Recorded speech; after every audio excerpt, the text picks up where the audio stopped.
1차 포로 기환으로 돌아올 때 스룹바벨과 여호수아가 있었습니다. 리더로 있었지요. 그들의 주 목적은 성전을 재건하는 것이었습니다.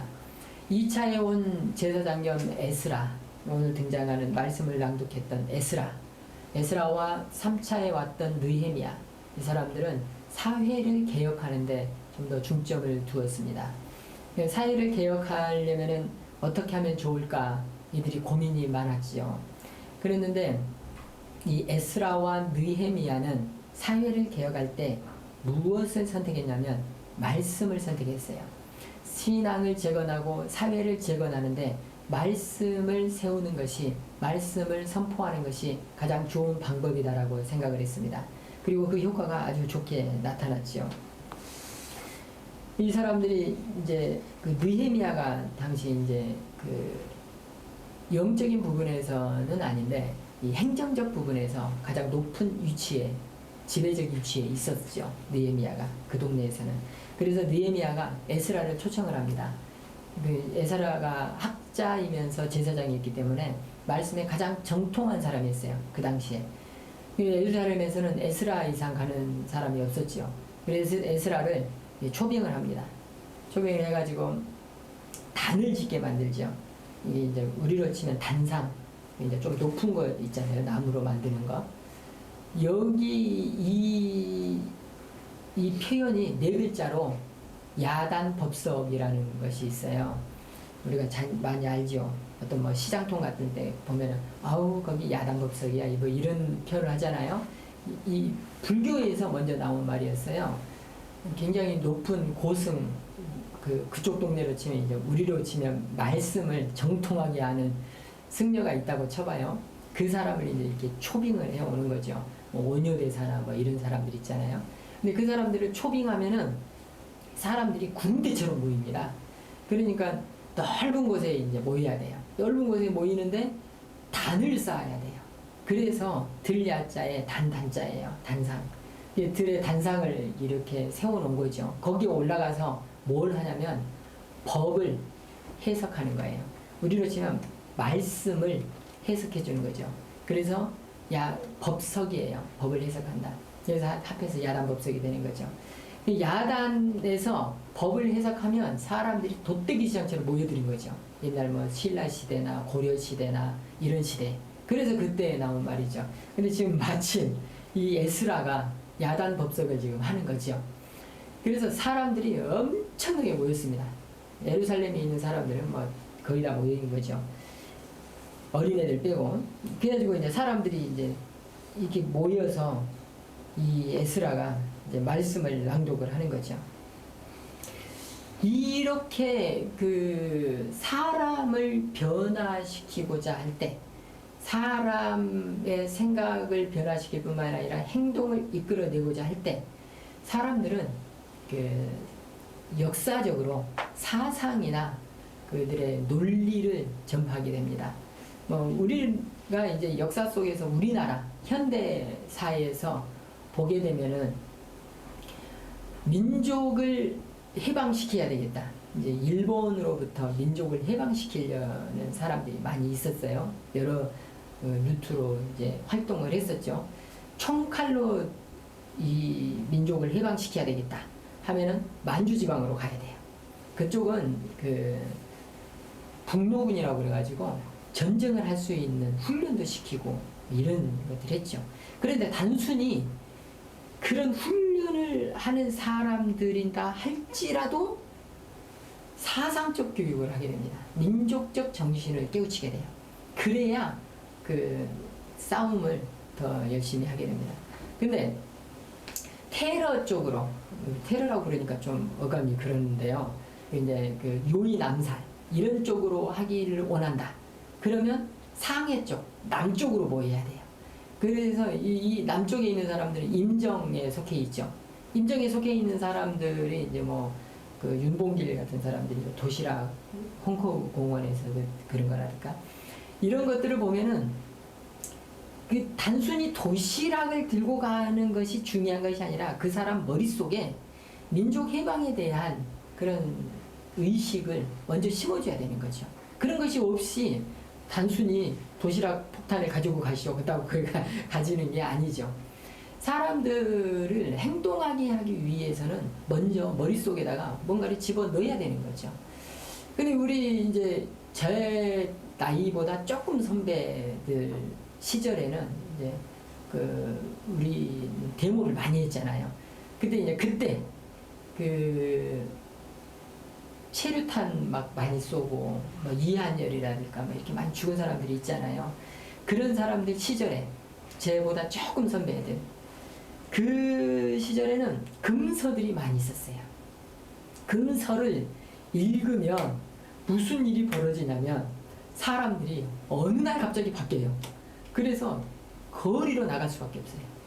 머리에 띠를 두르고 외치지 않을 수가 없게 되는 거예요. 군사정권에서는 사람 머리가 깨이는 걸 원치를 않아요.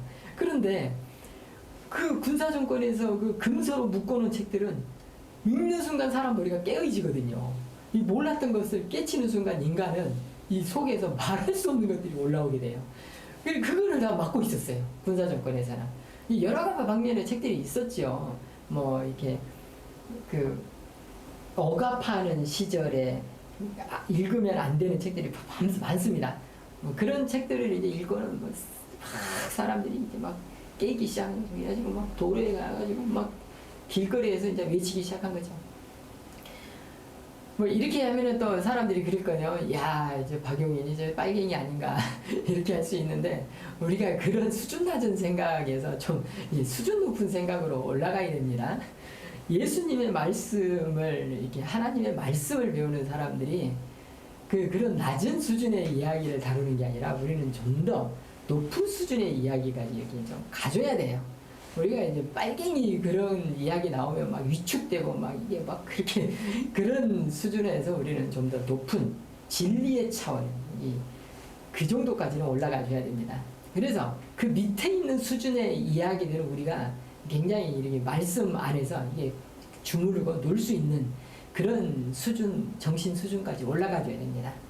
우리가 이제 이 말씀을 이렇게 이제 다루는 사람들이잖아요. 느헤미야가 사회를 개혁하는데 말씀, 최고 수준의 말씀, 진리의 말씀으로 이게 다 사람들한테 제공을 하는 겁니다. 그 당시의 수준의 최고의 수준의 느헤미야를 이제 초빙을 한 거죠. 딱 데려가가지고 느헤미야 제사장 지금부터 하나님의 말씀으로 사람들을 깨우쳐 주십시오. 그랬더니 사람들이요 무슨 일을 하냐면요 회개를 하기 시작하는 거예요. 막 울어요. 시키지도 않았는데 느헤미야가 가가지고 뭐 당신들 말씀을 듣고 다 울어라 뭐 이렇게 했겠어요. 그러잖아요. 에스라를 통해서 말씀만 그저 선포를 했어요. 말씀을 읽어주고 그리고 이제 우리로 치면 보조교사들이 또 있었던 거죠. 보조교사들 좌편에 우편에 얘기하고 보조교사들 보고 말씀을 좀 더 쉽게 좀 설명 좀 해주십시오. 이렇게 한 거예요. 그랬는데 사람들의 반응이 뭐였냐면 우는 거예요. 막 우는데 이 당시에 절기가 무슨 절기였냐면 초막절이에요. 여러분들 지난번에 제가 그 절기에 대해서 말씀을 드린 적이 있어요. 지금 이 말씀에서는 7월이라고 돼 있는데 유대인들한테 7월이고 우리로 환산해서 하면은 우리로 치면 10월경이 됩니다. 가을이에요. 추수가 이제 끝날 중.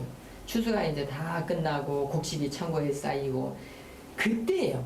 그래서 이때 나팔절이 먼저 시작됩니다. 나팔을 팍 불고 나팔이 군 다음에 1년에 한 번 금식하는 대속제일이 있고 그 다음에 초막절이 나오는 거거든요. 지금 이 초막절이에요.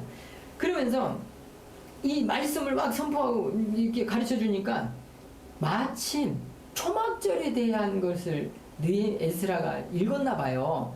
그래요. 이 사람들이 뭐라고 뭐 어떤 반응이 나오냐면 15절에 보면은 산으로 올라가거라. 말씀에 지킨 대로 올리브나무와 들올리브나무, 화석류나무와 종려나무 이 나무들의 특징이 뭐냐면 이파리가 넓어요. 종려나무, 야자수나무 생각하시면 될 것 같아요. 이파리가 넓은 나무들. 그런 제주도에 가면은 이파리가 이렇게 있는 나무들이 있어요. 그런 나무들을 이제 꺾어 오라는 거죠. 그래가지고 무엇을 해야 되냐면 초막절은 초막에서 살아야 되는 거예요. 그게 왜 초막에서 살아야 되냐면 하나님께서 그들의 조상들을 들판에서 광야에서 먹이셨던 것, 그리고 지금 우리가 수확했던 이 모든 것들은 광야에서도 먹이신 하나님이 지금도 우리를 여전히 먹이신다. 그 하나님의 지키심에 대한 고백이거든요. 그 추수에 대한 고백이며 감사절기예요. 이게 기쁨의 절기예요. 이들은 지금 기쁨의 절기를 지켜야 되는 거예요. 그런데 이 말씀에 보면 뭐라고 되냐면요, 17절에 보면은 포로 생활을 마치고 돌아온 모든 무리가 초막을 세운 7일 동안 그 안에서 살았는데 눈의 아들 여호수아 때부터 이때까지 그 포로로 돌아온 이 3차 포로 귀환 때까지 이런 절기들이 이렇게 기쁨으로 드려진 적이 없었다는 거예요. 그러면은 다윗 때가 없었냐?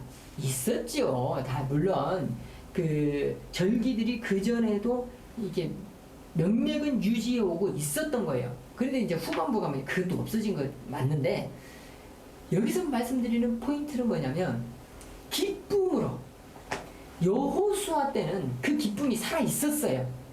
근데 여호수아가 죽고 나서 사사 시대가 오면서부터 말씀에서 다 떠나버린단 말이에요.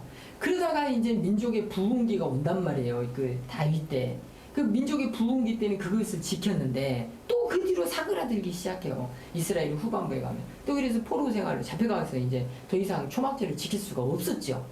그리고 돌아와서 초막절을 이제 지키기 시작한 거죠. 이게 지금 기쁨이 회복된 거예요. 이게 처음에 말씀을 이들한테 선포했잖아요. 말씀이 들어가니까 이 사람들 속에 회개가 터지고 기쁨이 회복된 거예요. 이게 말씀에 대한 반응이에요. 오늘 말씀의 제목이 말씀에 반응하라잖아요. 무엇인가 사람의 행동을 끌어내기 위해서는 그 사람 속에 뭔가가 들어가야 돼요. 뭔가가 들어가야 그 사람의 행동이 나오는 거예요. 우리가 이제 그를 코딩에서 인풋, 아웃풋 이런 말을 쓰잖아요. 들어간 게 있어야 나오는 게 있어요. 그런데 여러분들의 행동을 한번 분석해 보세요. 여러분들이 하는 행동을.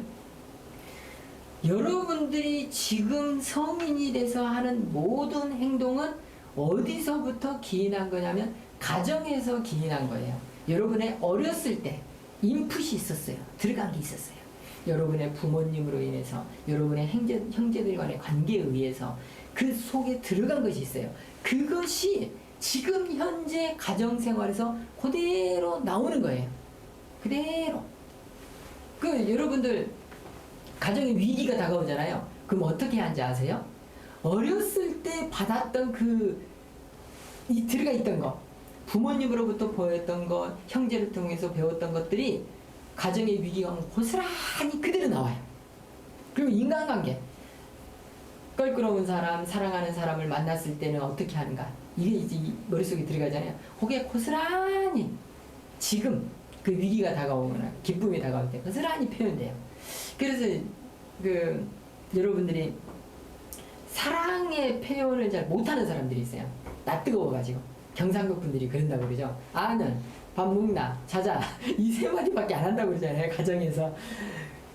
어렸을 때 인풋이 그것만 있었거든요. 그러니까 아웃풋이 그거밖에 없는 거예요. 그러니까 가정을, 지금 여러분들 가정을 시작하거나 혹은 뭐 이미 많이 살아오신 분들이라 할지라도 이제 말씀에 의해서, 말씀을 내 머릿속에 넣었으면 이제 말씀에 의한 행동들이 가정에서 이렇게 자연스럽게 나와야 돼요. 그러면은 여러분의 자녀들이 바뀝니다. 여러분은 분명히 저를 예를 들면요, 알코올 중독에, 의처증에, 폭력에, 도박에 이렇게 살았었던 사람이에요, 제가. 그런데 송주를 보면은 완전히 180도의, 저하고 180도의 사는 것을 이렇게 제가 보거든요. 그러면서 와, 하나님 참 감사합니다. 저 같은 사람 밑에서 어떻게 해서 이런 아들이 나왔을까요? 이렇게 인풋이 안 좋은데 제가 인풋이 너무 안 좋아요. 근데 아웃풋이 얼마나 좋게 나왔겠어요? 그렇게 뭐 건전한 게 나가지 않았을 건데도 불구하고 이게 나왔잖아요. 이건 전적으로 하나님의 어루만지심이에요. 이거는 뭐 어떻게 설명이 안 돼요. 제가 어렸을 때 아버지의 영향력을 그렇게 받았음에도 불구하고 거기에 말씀이 들어가 버린 거예요. 이게 정말 천만다행이에요, 저한테. 말씀이 이 속에 안 들어갔더라면 정말 큰일 났어요. 정말 난리가 난 거예요. 난리가. 제일 힘들었을 사람은 집사람인 거죠. 그 다음에 아이인 거죠. 집사람은 그 말씀이 제 속에 안 들어와 있었더라면 정말 막 지금도 물론 힘들 거예요. 저 때문에 힘들겠지만 정말 말씀 때문에 한 가정이 살아있어요. 진짜 이건 제가 자신있게 고백합니다.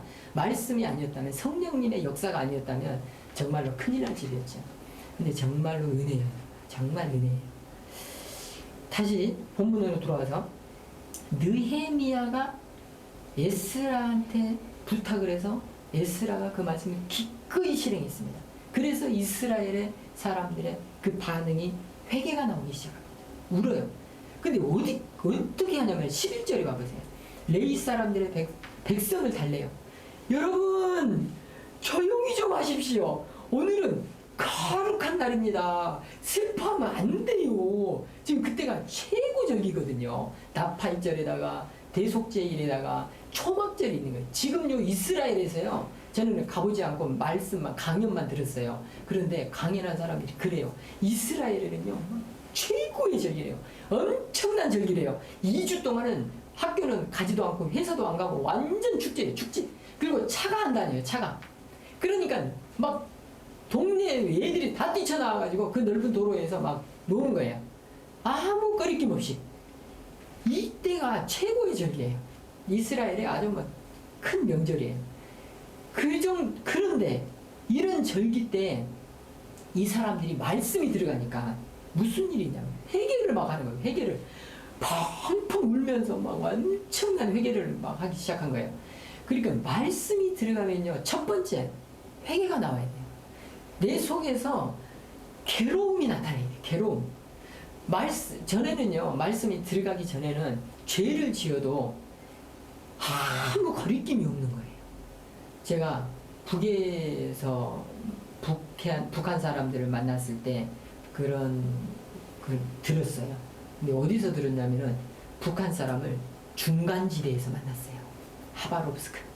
거기에는 북한에서 그 파견된 임업부 소속이 그 노동자들이 있고 도시 개발하는 그쪽 부서에 그 노동자들이 있어요. 도시를 개발하는 쪽은 와서 보도블록도 깔고 건물도 짓고 이런 일에 투입이 돼요. 토목공사에. 그런데 임업부 소속은 시베리아로 갑니다. 그러면요. 시베리아에 가면요. 죽어요. 나무통이요. 막 이렇게 막 아름드리 나무들이 막 있잖아요. 거기에 깔려갖고 다리가 잘려진 사람, 팔이 잘려진 사람, 목숨을 잃은 사람, 근데 수도 못해. 그러니까 너무 죽도록 고생하고 힘들잖아요. 도망을 치는 거예요. 도망쳐가지고 행방불명자가 되는 거죠. 그래가지고 돌아다닙니다. 근데 이 사람들이 그러면서 외롭잖아요. 그러니까 여자들을 만나요. 그래가지고 거기서 살아요. 근데 고향에 가족이 있어요. 가족이 있는데 그렇게 결혼도 아닌 뭐 동거생활하는 거예요. 그런 사람들이 어찌해서 선교 이렇게 사역을 통해서 이렇게 복음을 듣습니다. 복음 듣고 변화되기 시작해요. 그래가지고 성적 거룩을 이루기 위해서 자연스럽게 헤어집니다. 그래가지고 거룩을 위해서 이 속에서 굉장히 갈등이 일어나요. 이런 일들이죠. 하나님의 말씀이 들어가면 눈꽃만큼만한 죄라 할지라도 이 속에서 괴로워요. 밤새 뒤척여요. 내가 이런 죄를 지었는데 어떻게 하나 말인가. 괴로워요. 이런 괴로움이 있어야 돼요. 이게 말씀이 들어가면 자연스럽게 일어나야 되는 거예요. 이게 회개의 과정이에요. 이 괴로우니까 회개를 안 할 수가 없어요. 말씀이 안 들어가면요. 그런 작업이 없어요. 내 속에서 그런 갈등 자체가 없어요. 반드시 여러분 속에 회개의 작용이 있어야 되고 괴로움의 이 반응들이 있어야 돼요. 이게 말씀이 들어간 반응이에요. 그런 다음에 말씀이 들어간 뒤에 좀 더 열심히 있는 반응들이 나타나기 시작합니다. 열심히 있는 반응이 뭐냐면 금식을 해요. 사람들이. 해결을 하는 거에서 그치지 않고 내가 너무 죄인이야. 나는 좀 금식을 해야 되겠어. 이런 작동들이 나타나요. 말씀에 대한 반응이에요. 또 사회를 변화시켜야 되겠다는 그런 거룩한 부담들이 나한테 다가오기 시작해요.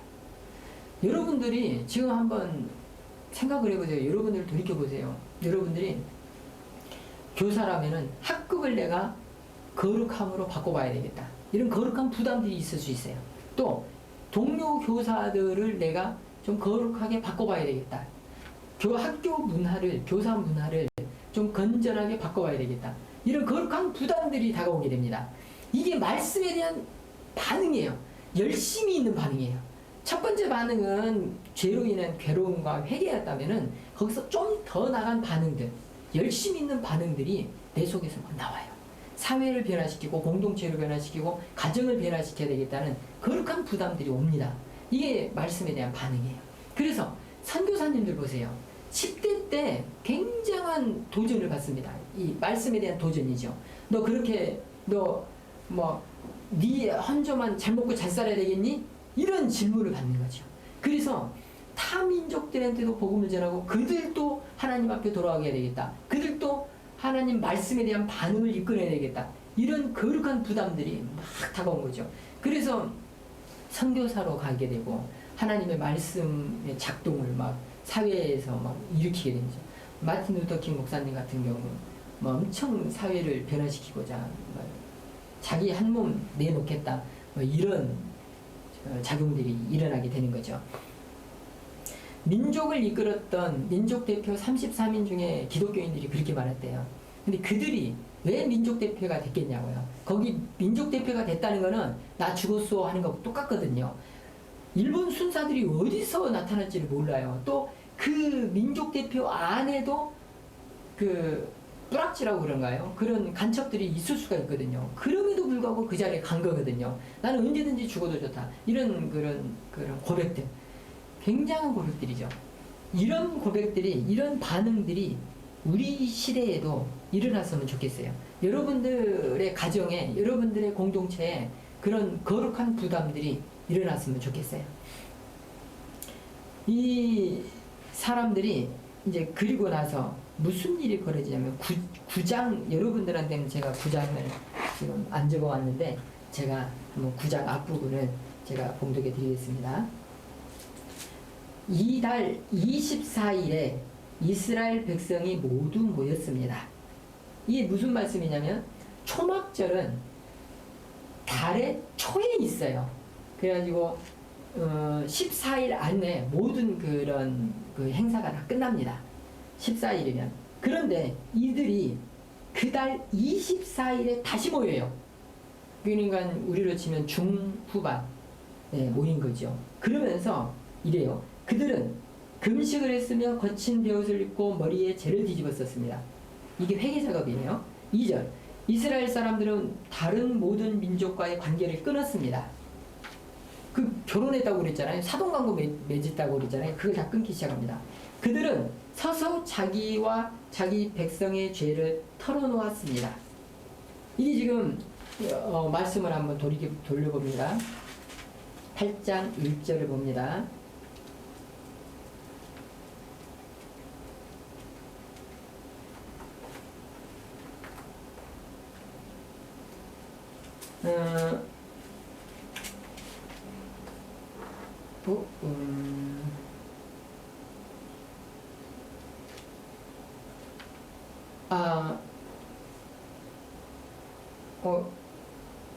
제가 지금 갑자기 생각이 안 나네요. 말씀을 읽는데 다 서서 듣습니다. 이 사람들이. 여러분이 한번 다음에 찾아보세요. 5절에 보면은 모든 백성이 자리에서 일어섰습니다. 이렇게 돼 있잖아요. 그런데 9장 2절에 보면은 9장 2절에도 그들은 서서 자기와 자기 백성의 죄를 털어놓았습니다. 이렇게 돼 있어요. 이 말씀이 뭐냐면은 하나님의 말씀을 받는데 앉아서 받을 수 없는 거예요. 서서 받아야 되는 거예요. 근데 이게 이 전통을 지금도 지키고 있는 데가 어디냐면은 러시아 정교회예요. 정교회에 가면요, 단상은 있어요. 말씀을 선포하는 단상은 있는데 회중이 앉는 의자가 없어요. 제가 처음에 러시아 정교회에 가서 실수를 한 게 뭐였냐면, 저는 다리가 좀 약하거든요. 어디 서 있는 걸 굉장히 싫어해요. 서점에 가서도 책을 서서 봐야 되잖아요. 근데 그걸 너무 싫어했어요. 책은 좋아하는데 서 있는 거 싫어했어요. 그래갖고 기가 다 빨려서 나오거든요. 서점에 가 있으면. 그런데 러시아 정교회가 이래요. 딱 이 에스라 느헤미야에 있는 말씀처럼 의자가 없어요. 그래서 러시아 정교회 가고 의자가 구석택에 있어요. 그래갖고 너무 힘들어서 저는 이렇게 앉아 있었거든요. 근데 갑자기 일어나려는 거예요. 막 왜 그래, 의자가 있으면 앉아야지. 나 다리 아픈데. 그랬더니 거기는 나이든 할머니만 앉는 자리예요. 아주 고령자만 앉는 자리고, 건강한 사람은 무조건 다 서 있어야 되는 거예요. 바로 이렇게 말씀을 선포하는데 감히 앉아서 듣는다. 이건 상상할 수 없는 일이다. 이렇게 한 거예요. 그 말씀이에요, 이게. 그러면서 3절. 그들은 3시간 동안 제자리에 서서 그들의 여호와 하나님의 율법책을 읽었습니다. 3시간을 그렇게 해요. 그리고 그 다음 3시간 동안은 자기들의 죄를 터놓고 여호와 하나님께 예배드렸습니다. 와, 이 사람들 봐보세요. 그리고 4절 끝부분에 가면 그들은 큰 소리로 여호와 하나님께 부르짖었습니다. 그러면서 이제 5절 레위 사람인 여호수아와 누구가 일어나 영원하신 여러분의 하나님 여호와를 찬양하십시오. 이렇게 이제 끝냅니다. 그러면서 9장에 쭉 그 기도의 내용, 찬양의 내용이 이렇게 나옵니다. 9장이 굉장히 길죠. 이게 쫙 나와요. 이게 이제 느헤미야에 오늘 있는 말씀입니다. 그러니까 말씀이 들어가면요, 누가 시키지 않아도 그냥 모여가지고 말씀 선포해 주세요. 말씀 선포해 주세요. 이렇게 하는 거예요. 때를 쓰는 거예요. 그러니까 이제 와가지고 말씀을 선포해 줍니다. 말씀을 선포해 줬더니 세상에 3시간 동안을 말씀을 듣고 3시간 동안을 회개를 하는 거예요. 참, 이게 요즘으로 치면 평양에서 일어났던 민족 대부흥, 대각성 운동이 일어나 버린 거예요. 미국에서도 있었고 영국에서도 있었고 또 우리나라에서도 그런 일들이 있었잖아요. 1907년에 있었던 평양 대부흥 운동. 이게 지금 느헤미야 때 지금 일어나고 있는 거예요. 참 대단한 반응들이죠. 저는요, 여러분들이 뭐 어쨌든지 간에 뭐 느헤미야처럼 이렇게 하라는 것은 아닌데, 말씀을 들으면 이런 반응을 일으켰으면 좋겠어요. 근데 이제 그런 집들을 제가 그 집하고 그 반대편에 있는 집을 제가 지금 또 소개해 드리겠습니다. 옛날 이야기예요. 청교도들의 시절인데, 조나단 에드워드, 이쪽 사람은 예수님을 잘 믿은 사람이고 예수님을 잘 믿은 여인하고 결혼을 했어요.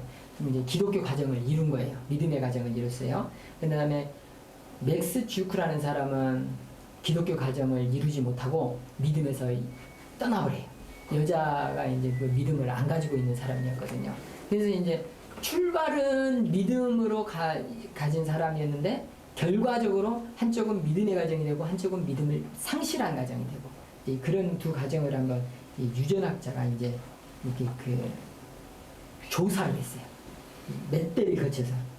참, 이 외국 애들은 이런 조사 참 좋아해요. 근데 이제 우리나라는 이 종적 조사라고 그러는데 그게 많이 약한데, 사회과학 분야에 그래서 이 사람들이 이렇게 학문이 앞선 것 같아요. 한번 이제 보겠습니다. 조나단 에드워드, 믿음의 가정. 이 가정은 8대를 조사했어요. 근데 그랬더니 617명의 숫자가 있어요. 8대 617명.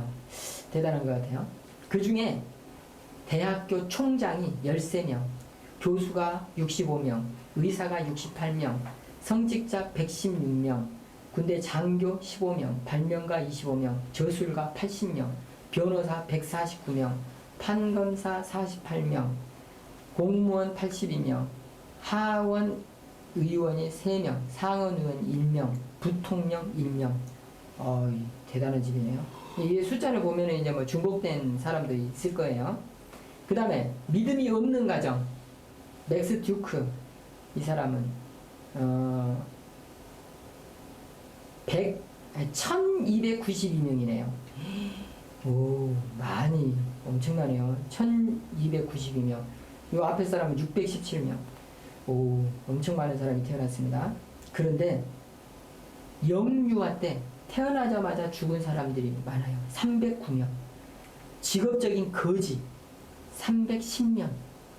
매춘부 50명. 도둑 60명. 살인자 70명. 그냥 평범하게 그냥 사람 53명.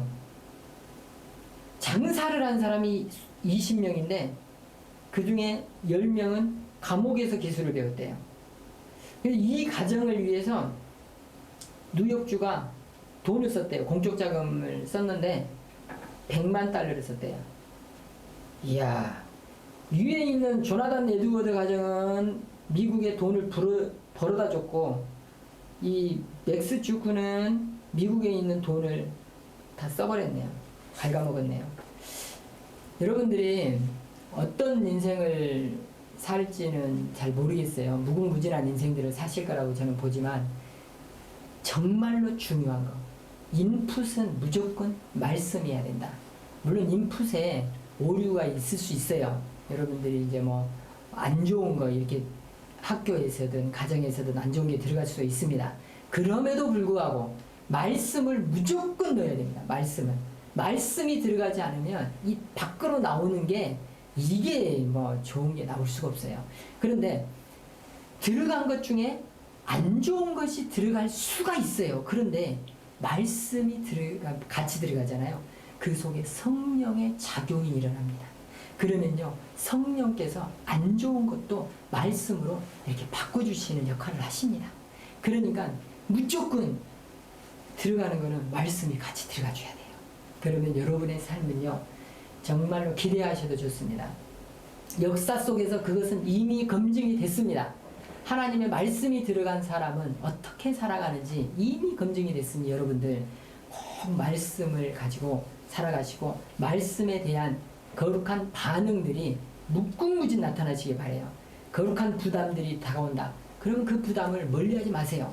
여러분들을 부르시잖아요. 말씀이. 예를 들어서 교회로 부르시고 헌신의 자리로 부르시고 뭐 예를 들어서 우리 같으면 교사로 부르시고 이럴 때 나 못해요. 난 싫어요. 나 집사하기 싫어요. 나 장로하기 싫어요. 막 이렇게 이제 막 엉덩이를 빼고 막 이렇게 할 수가 있는데 그러지 않아요. 말씀에 대한 반응인 거예요. 그것이 하나님 앞에 하나님 제가 여기 있습니다. 저를 사용하여 주시옵소서. 이런 고백들이 여러분 삶에 가득 나타나시길 바라겠습니다. 기도하겠습니다. 하나님, 주님의 귀한 자녀들이 하나님의 말씀을